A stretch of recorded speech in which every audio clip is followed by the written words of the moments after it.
Yeah.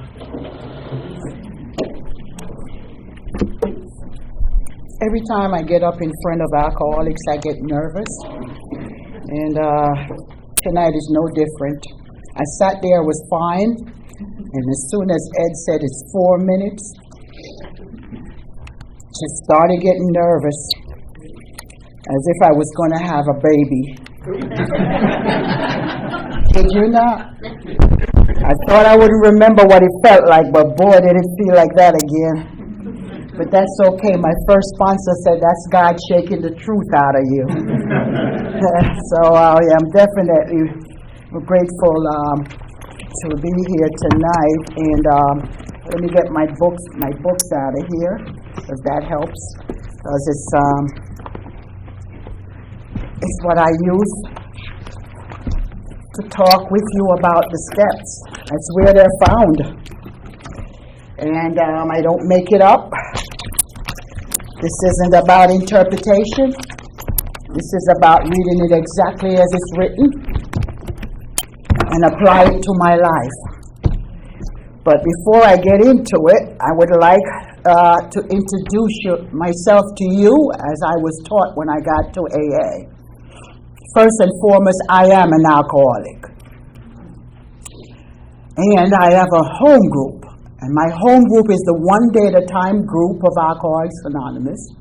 My home group is located at University Drive and Miramar Parkway.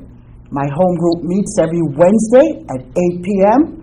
And if you should ever find yourself in that neck of the woods on Wednesday night, please come and join us. We'd love to have you. I have a sponsor, and I sponsor. To me, it's the difference between work and working. I have a sober date, and my sober date is January 28, 1995. And my name is Paulette. Hi, fellow travelers. It's nice to be here. I want to I don't think I have thanked the group, the Friday night members of the Friday Night Step group for asking me to be of service. I don't think I have it, so I would like to thank you and the other members for asking me to be of service. It is an honor and a privilege to be of service for Alcoholics Anonymous, something that I'm very grateful for and I don't take for granted. So I'm grateful, so please let the rest of the members know that I thank them for that. Tonight, as Ed said, we are on step 3. And if you know me, you know what I do first before I do anything else. God bless you. I read the step as it's written. Why? Because if you're an alcoholic like me, I like to put things into things that I think it sounds better. It might look better. It just needs a little tweaking. So I try not to do that. I read the step as it's written, and so I'm going to start to read the step as it's written. I want to make sure I don't lose that page because there's something on it. So, here we go. Step 3. Made a decision to turn our will and our lives over to the care of God as we understood Him. That's step 3. And for me, that was the most difficult step for me as an alcoholic. Ed reminded me of my past when he asked if anybody is Irish. I know I don't look Irish, but he reminded me of something I used to do. I used to have a job as working for a custom brokerage firm at 95 Wall Street in the late 80s. And my boss was Irish. His name was Mr. Riley. And Mr. Riley used to drink every Thursday evening.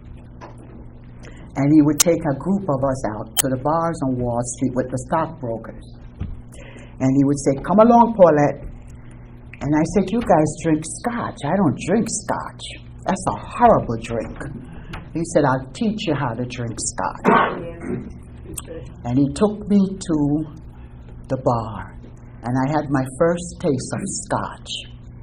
I still didn't like it, but if you're an alcoholic like me, it's not about liking it. It's the effect. And so by the time I stopped counting after 3. He never left me another Thursday evening. I joined him. And so they had an Irish wake. And I wasn't invited. But that didn't stop me, because I invited myself. Because I found out that Irish wake had the most alcohol there for free. And I really loved it. So when you said that, I just said, oh my God, I forgot about that experience. Well, yeah, so I was off to the races by then, but thank you, God, for AA. I'm here. So we're on step 3. So, the spiritual experience. To me, that is the most important thing in this program. That's step 3. It's the key. It's the keystone. Really. It locks everything else into place. Without it, it's just really a dangerous path for me. And as I said before, I speak about my experiences with working the steps into my life. This is a practical experience for me. It's a way of life that I have no knowledge about how to do. So for me, I have to follow the teachings. And it's written down. I don't have to make it up. It's written in the big book. And by the way, if I didn't say it before, any alcoholic who chooses to be a part of this program needs to get a big book. It's not an if, and you need to. It's not a suggestion, it's a must. Because everything about who we are is written down in this book. Every alcoholic should own one. And don't tell me you can't afford it. Alcoholics are resourceful. We are the only people that get up by 8 o'clock in the morning broke. And by 12 noon, we have enough money in our pocket to buy the whole block of drink. If you're an alcoholic like me, you have had that experience. So I know you can, but you need it, because this book talks about us in every way. And so here we are. I'm going to start on page 60 of our big book, and I'm going to jump around to certain parts because that's how I find a connection for me. I reread this book every day, pretty much at least 1 or 2, and when I speak to another alcoholic, they'll say something that puts me back in the book, and I'll read it again. So this book is pretty much a part of an extension of me.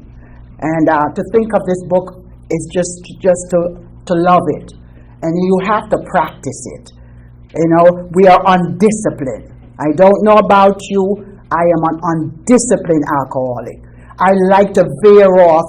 And the thing I like to say is, I like to live on the edge. You know, the edge is just nice.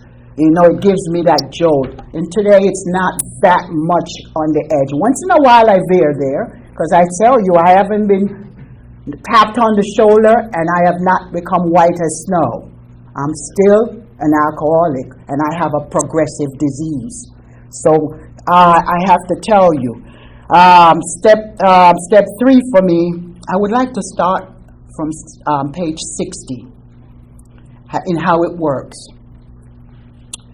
Brian read it so lovely, and I appreciated that because each word resonated deeply. And I want to start with our description of the alcoholic, the chapter to the agnostic, and our personal adventures before and after make clear 3 pertinent ideas. A, that we were alcoholic and could not manage our lives. Step 1. The disease, what it is, and our surrender, powerlessness. 2, which is B in the book, that probably no human power could have relieved our alcoholism. No matter what I do, no matter how I tried, no matter how hard it was, I couldn't stop on my own. The insanity, which is a form of lies that we tell ourselves, that we can figure this out, all the tricks that we've done, and we believe it. That's what step 2 is talking about, that kind of insanity. And the big book gave us 3 wonderful examples, and most of us are familiar with the jaywalker. That's a form of insanity. That's what 2 is saying. Oh, no human power could save us. So we have to find a power greater than ourselves. And last week I talked about how we develop the belief that is going to take us now into the 3rd step, which requires faith. And that 5-letter word I call trust. I don't know about you. I'm an alcoholic that I trust no one, not even myself. And it took a long time. That's one of the reasons why I say 3rd step is one of the difficult steps for me, because there was a lot of misunderstanding. And as we go through it, and hopefully I'll be able to tell you, with God's willing, how it's come to become one of my favorites today, because without it I could not have continued on this journey for me. So now it says, see that God could and would if he were sought. That's a big deal, because now I've got to turn that higher power into a more personal power. A personal relationship. Alcoholics don't do well with relationships, myself included. We suck at it. So in case you are believing the lie, don't believe that one. Being convinced, we were at step 3,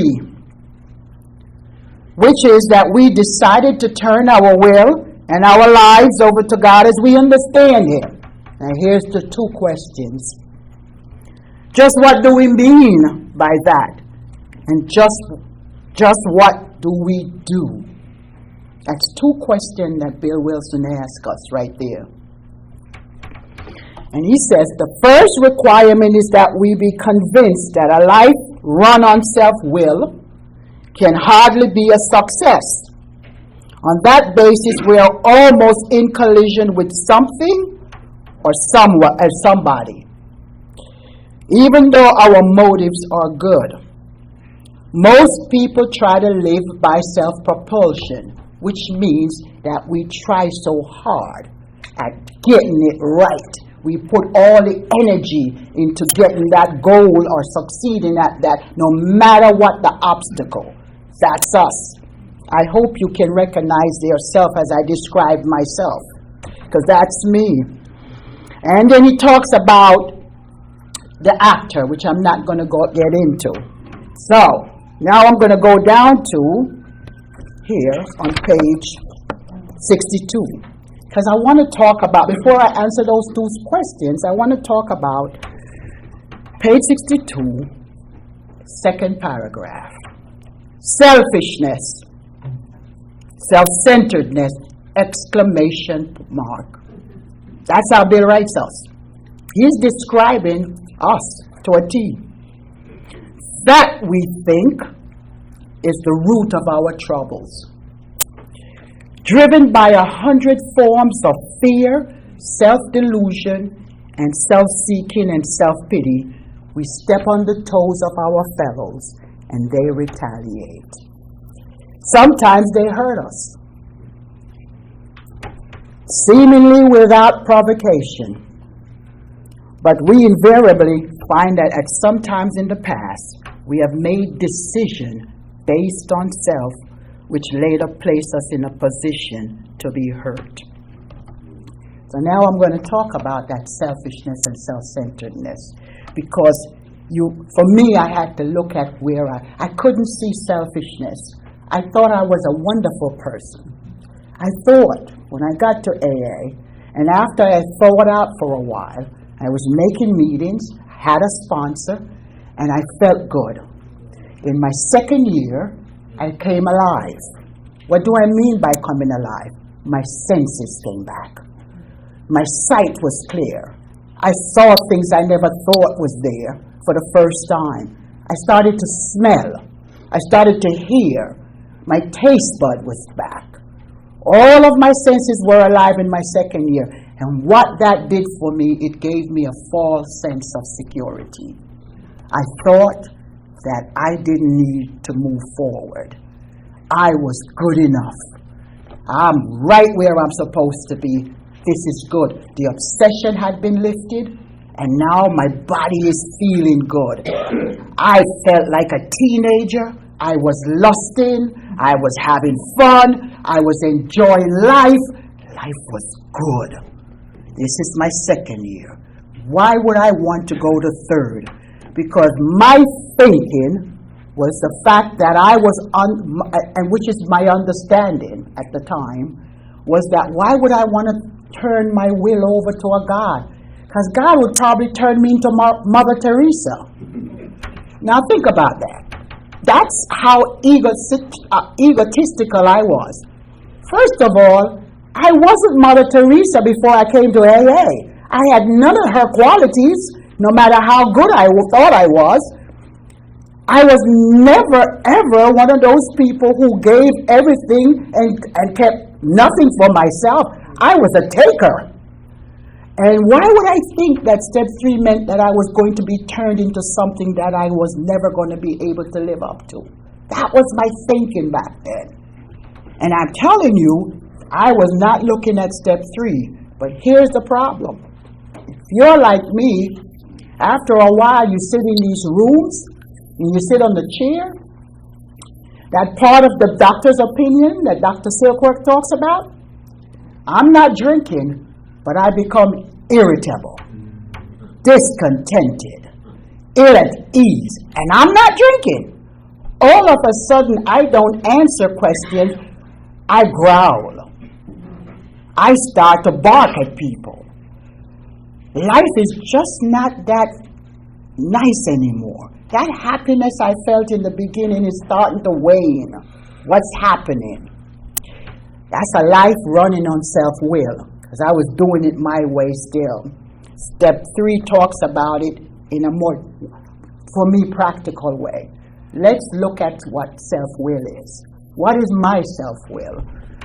Well, my self-will is instincts. Instincts that I believe is God-given. My instincts, every human being on planet Earth has got instincts. There are instincts for survival, for food, for shelter, for companionship, for sex, for security. Every human being has them. What happens to me is that all of those instincts, by the time I got to AA, was blown out of whack. You understand what it means by self-will run riot? I've used them up so bad that there is no nth degree to it. They're so out of alignment. A maladjustment. They were so bad because I couldn't stop seeking and try. It's like you're on a treadmill trying to please fulfill all of those instincts. They're out of whack. That's my self-will, God-given. How can I get them back into shape? No wonder I'm discontented. No wonder I'm ill at ease. Because my natural God-given instincts are out of whack. So Bill is saying this allows us to always want more. This is what he's saying to me. More. So he's talking about it in a way where he says, above everything else, we alcoholics must be rid of selfishness. How do I get rid of it? First, I have to look at what I have to get rid of. I have a need for shelter, have a need for companionship, have a need for security. And then he goes into, so I look at it from this perspective. When I read it again, I realize, I look at my life before AA. I was raised by a father who was very heavy drinking man. And he taught us how to set goals. Every one of us, I'm the seventh child of 10. And my father was very, very ambitious and very successful, but he was a heavy drinker. So we were taught how to go to school, make goals, and achieve those goals. You were not allowed to fail. So success was always the goal, no matter what goal it was. So say, for instance, I work hard to buy a home, to buy a car, to have financial security, which means I have money in the bank. And those things are something that I pride myself on. It's another thing, too, that's part of my history. And once I get this success, it's never, ever permanent. It's temporary. It's fleeting. Maybe I feel the success for a minute. After that, it's gone. And I tend to want more. That's the kind of disease I have. So because of my self-will out of whack, what happened is I turn around and I look at Ed, who is my next door neighbor, and see that he just bought a brand new BMW. Now my car is fully paid for. And I can't understand why he should have a BMW and I shouldn't have one. So I say, oh, I'm going to get another car. And I work hard, set a goal, and I go get a BMW like Ed has. That's another fleeting moment. It's always temporary. And I can do this with everything that I can think of in my life. I just keep going because I'm never satisfied. And so my instincts for all those things I just listed has just continued to want more. It's an insatiable desire that cannot be filled. So I get on that wheel and I continue. And by the time I continue, I hurt people in the process of gaining what I need because I need more. That's the part of step 3. That's the heart and core of my selfishness. I don't care how I get it, as long as I get it, because now I am no longer in control. It's now controlling me. That's the part of step 3 that got me. I understood that. And so I become so self-centered that the only thing I think about is me and getting what I need. I never think about you or how I affect you. And so part of this is how this works for me. And so how can someone that lives like that have peace of mind? How? There's no peace of mind to have in that kind of merry-go-round. It's a rat race, and I'm always seeking more. So this is never enough. And so step 3 continues to talk about this when it says, I'm going to skip over to, I like this part, when it says, I'm going to go to my 12 and 12, because there's something that I want to read in here from step 3 in the 12 and 12. Practicing step 3 is like opening a door, which to all appearance is still closed and locked. It's in my mind. Remember, we talked about how our disease lives in our mind. So it's all of that. A decision to act is step 3. A decision to act comes to me is that I make a decision. I think I'm going to do something, but I act upon that thought. That to me is the first part of it, a decision. I decide to do something, and then I follow it up with an act. So practicing step 3 is no coincidence for me that Bill started in the 12 and 12 and saying practice. Remember, I told you I am an undisciplined alcoholic. If I don't practice, I will sit on my Andy took us, and I will think that I've got it enough, and I won't do it. Every day I have to practice step 3. So it says, all we need is the key, willingness. Now the key is willingness. It's called willingness. Let's look at willingness. How willing? Say, for instance, I want to go to the art fair next week. And I plan all this stuff. I get everything together. Get my car set up, everything together. put everything in my car, I'm ready. And by the time Saturday comes to go to the art fair, I don't go. I decided not to bother. So a decision without an act is not a decision. And there are many times in my life when I look back at how many times I made a decision and I never did the follow-up. And wonder why I was never, ever feeling good about me. I always was good at making decisions, but I was never good at the follow-up. Because I talked myself out of it by being whatever it is, not doing it. It wasn't important anymore. I get this feeling, I act upon the feeling, get the thought, act upon the thought, prepared, and by the time I prepare, fizzle out. That was me. And so, it talks about a higher power helping me with all of these issues, get my instincts back in order. Now let me ask you something. If you're an alcoholic like me, you could say, like I did, when I sat in here until my 2 years, it's good enough that God helps me with my alcoholism. That's a good job for him to do, because I know I couldn't do it by myself. He can have my alcoholism. But when it comes to my emotional problems, God don't have no business being in it. All of a sudden, I start to draw the line.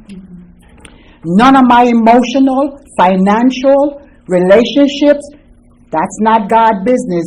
That's me. Because now I'm back into management. Because now I don't drink. So every one of us, I know, go through that.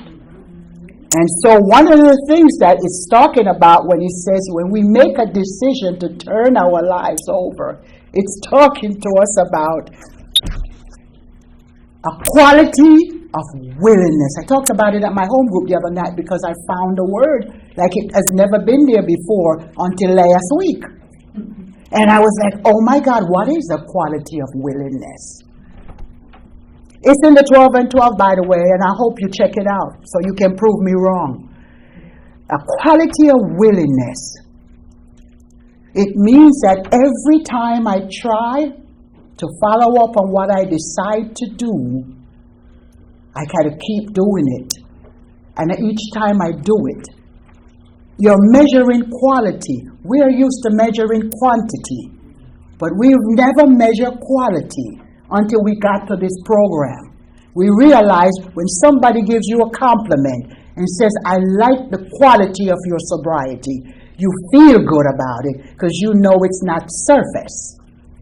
The quality of willingness, as Bill talks about it in the 12 and 12, is how much willingness you apply, exertion towards having a relationship with God as you understand God. How well do you do that? How earnest are you with it? Are you diligent in when you go and sit down and talk to God and try to develop a relationship? Or are you one of those alcoholics like I was, where I only break glass upon emergency? It's talking about that when he says it depends on the quality of your willingness to develop this relationship, that you start to trust God as you understand God, and therefore you are able to have a relationship of your choosing. That's how cool the step 3 is.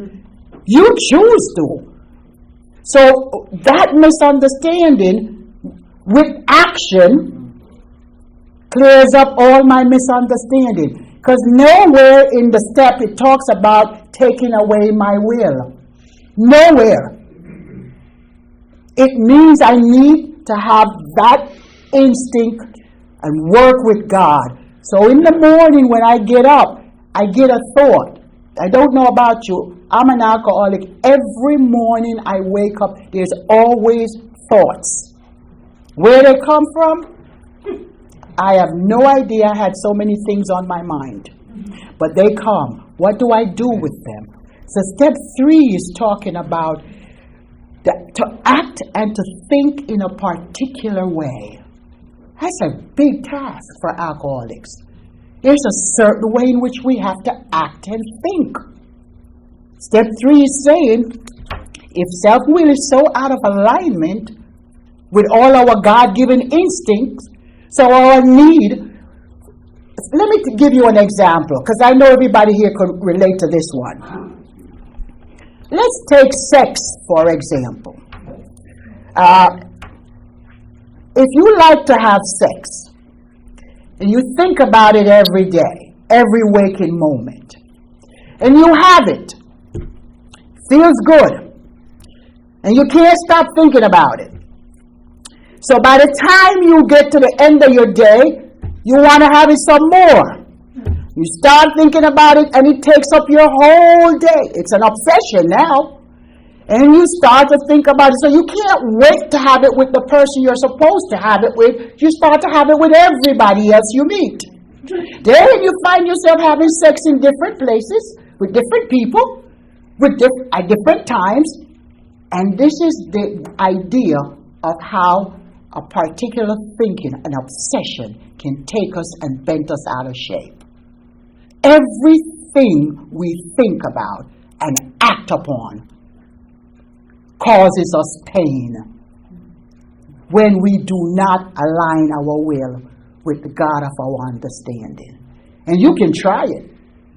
If you think I'm kidding you, go out and do some research. Because even in sobriety, we often do it with things we don't even think about.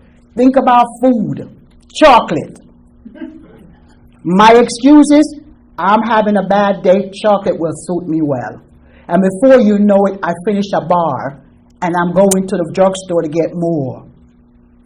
And the next thing you know, I'm becoming a chocoholic. And then I start feeling sick. That's the kind of wheel I go on. So what I'm saying to you is that self will run riot. We can't have one of anything without God's help to put it in perspective and alignment. And so step 3 is saying we need to be, and here it is, page 77, into action.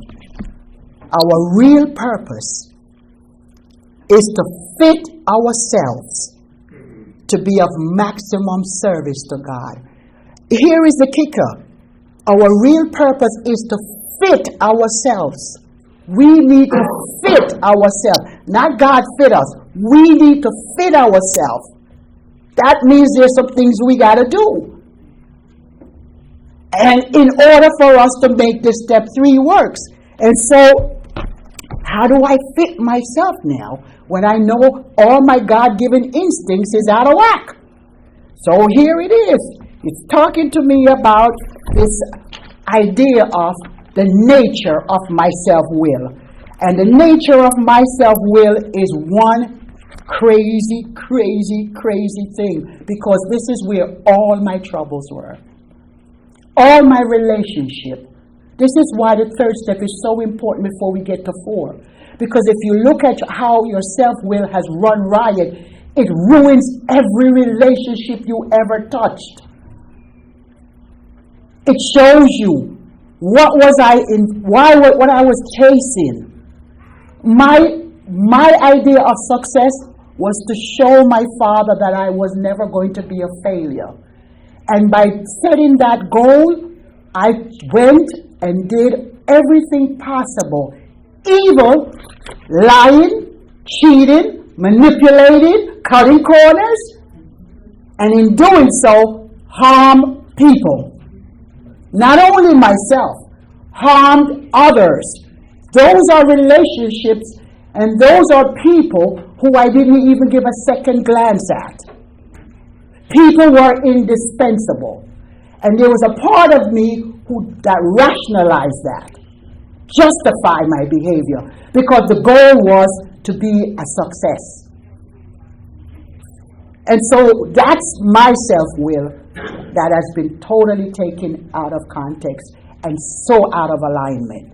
So step 3 is talking about what I need to do in order for me to be the first relationship is to realize that I need God's help. How do I align myself with God? It's easy. But for me, it wasn't easy in the beginning. I've got to ask. I don't know about you, but I'm an alcoholic that don't like to ask for help. I have to be beaten down to ask for help because my ego is still in check. My pride won't let me. And that's false pride. I want you to think I can do it. So step 3 is saying to you, I have to ask in a certain or particular way. So I need to ask God, because remember, if I'm going to be going through this way of life, I need to get on a path. I don't know how to do it. I don't know, because I don't know about you. Every day, there's somebody who gets in my way. I think they purposely get up in the morning just to get in my way. And what do I do about that person who constantly get in my way? Do I lose it? And do I start to plan? Retaliate? I'm an alcoholic. I could think of a million ways to get them. Do I want to live that way? And that's part of what step 3 is setting me up for. It's a spiritual life for the rest of my life. How do I want to do this? So what I have to do is, I know I cannot do it anymore because it's going to return me to the old Paulette. That's how important this is. So I know I have to make a decision to act. And step 3 is saying, how do I act? And somebody said it to me earlier today. I think it was Brian. Brian made mention about what his sponsor says. About if you want to, I forgot what it was, but you want to be somebody. You want to be different? If you want to be different, then act different. That's what his sponsor told him. His sponsor is an old timer. That's how they speak to you. They have no regards for your feelings. And what it talks about, it says, since my fulfillment for my instincts are fleeting and temporary, I'm looking for permanent satisfaction. That's one of the goals of step 3. I want to be able to know at the end of my day that my instincts didn't leave me wanting. I don't know about you. It's been a long time since I've ever realized, for a long time, that I wasn't wanting more of insanity at the end of my day. What I was wanting is peace and serenity, which is the goal. It's a lifetime practice, but you get glimpses of it as you continue to practice this. And so step 3 is saying you need to make the decision and act on it, which means you've got to sit down. You've got to make time. You've got to ask for directions. So I think it's page 86 in the big book that talks about it. It says, it gives you an exact thing to do. It says, talks about, I'm going to find it because it's important, because it sets us up to practice this. And it says exactly what it means.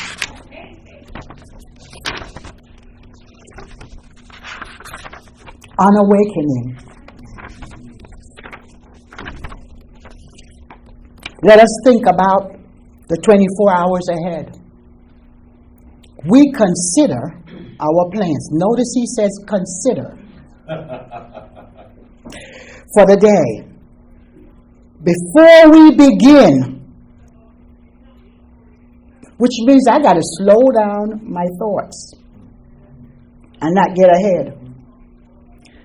We ask God to direct our thinking. Remember, I told you I had a big problem asking. Now I have to ask. And it won't happen for you as well as that's how it happened. I had to be in a lot of pain. to start. That's how it started for me. A lot of pain, what I call soul sickness, where nothing can help me but God as I understand God. And I knew it. I made enough meeting to hear people talk about it.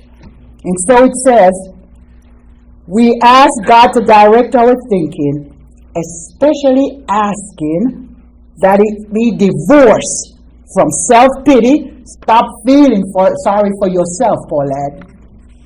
Dishonesty, stop lying to yourself. And self-seeking motive, which means I'm about to manipulate this situation, but I'm going to act like it's for the next person's benefit, so that they don't see that it's really me who's going to gain a lot from it. So I'm going to be the best salesman possible so that I can get what I want. Because I'm using a so-called good motives to get what I want. But in reality and honesty, it's a bad motive. That's what it says. I got to check that when I sit down in the morning. I do this in the morning. And then it says, under these conditions. What condition? Self-pity, dishonesty, self-seeking motive. We can employ our mental faculties, which means your mind. Now remember, this is where my disease lives. I don't think I can employ my mental faculties alone. If you're an alcoholic, please don't go up here by yourself. And in all spiritual matters, you should take somebody up there with you. Because you start to listen to yourself. And you are believing that God is speaking directly to you. And it's called delusions. And so one of the things that 3 is saying, with all assurance, for after all God gave us brains to use, which means sanity has returned. Really. And then he says, our thought life, which is sane thinking, will be placed on a much higher plane when our thinking is cleared of the wrong motives. How cool is that? That I go to God in the quiet of my day with a terrible idea. I just want to kill this guy at work last week. He was such a pain because he was not acting the way I would like him to act. How dare you? And I'm sitting there stewing and plotting his demise. I knew I'm in trouble. As soon as I realized I had gone to the third way of tripping him up, I said, nope, can't do it. I go to God in quiet prayer the next day, because for me, at this stage of my recovery, I can't sit with a bad motive no more. It is very, very painful. My whole life, my skin starts itching. My inside doesn't feel right. I'm bent out of whack. And I go to God and I said, okay, God, I want to kill this guy. And I'm saying it loud. I talk to God like how I talk to you. That's the kind of relationship I have with God as I understand God. And I said, okay, God, this is what I want to do. I know he's a child of yours, but I don't even think he's a loving child of yours. And I'm talking this way because for me, when I get it out, in the honesty, why do I want to kill him? What did he do so terribly that I haven't done? That's another thing. What have I not done that you have? Who am I? He who sits here without sin cast the first stone. How can I judge you? I'm an alcoholic. I didn't come here white as snow. There are plenty of things I've done wrong to plenty of people who I have not popped up yet. And so from that perspective, I am thinking in a particular way. And step 3 says this is how we approach. I can't do it, so I have to find a way. And God does for me what I can't do for myself. Because now I start to think of nice things about it. It's difficult, because there's a lot of adjectives I had for this man, which I don't say anymore. And he says, in thinking about our day, we may face indecision. we may not be able to determine which course to take. Here we ask God for an inspiration, an intuitive thought, or a decision. We relax and take it easy, which means this man got a stay of execution. And by the time I went to work, through the serenity prayer, good thoughts starts coming in. Good things start happening. It always works, because I knew I first asked for help. And so what we are talking about here is that we need to have a specific way in which we are going to do the third step. It is a step for life. It's a lifetime practice, because our instincts have been driven out of whack. And we have never ever sat down to recognize how it has driven us in many different ways. The book says 100 forms of fear. And because of that, we are always fearful. We are fearful to take the first step. And by practicing the step 3, we develop faith, because proof comes out of the practicing. Every time we do it with the right attitude in a particular way, we are able to see the benefits. And the greatest gift about practicing the third step for me is that the benefit is bigger than anything I could ever imagine, because it's never what I thought it was going to be. And once you start to practice it in a very particular way, in the morning, I do it in the morning, what happens is step 3 becomes a working part of my life. That's what it does. It has to. And when I don't do it, I miss it. My life feels empty. I start to see things that I am doing that are not correct. I start to have what I call self-regulation. I see how I'm talking to people. I see how I'm acting. I see it. And it only takes me only a couple of hours to recognize it. So step 3 says, practice this every day, and all I need is to be willing. And don't think you can't do this, because if you were willing to turn your life over to alcohol without even giving it a second thought, you know how to do it. It's the same kind of drive. It's the same kind of willingness, the same kind of determination that we use to get whatever drug of choice we had, to go get high. It's the same kind of drive it takes for us to practice step 3. So the quality of your willingness should be the thought of the day. How willing are you? How willing are you?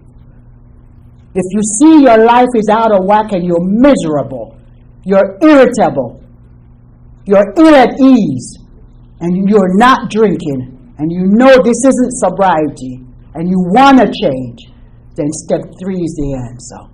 It's the beginning. Turning your will and your life over is not about giving up who you are. If anything, it's about making you who you should have been in the first place. To me, that is a great gift. It's a promise, which I am benefiting from today. Not where I want to be yet, but boy, I'm a lot better than I used to be. And it all began with step 3, putting that key of willingness and turning it over every time. It doesn't take much, but it takes discipline and practice. And there are many ways you can do it, but you have to start. And that's step 3 in a nutshell. Thank you.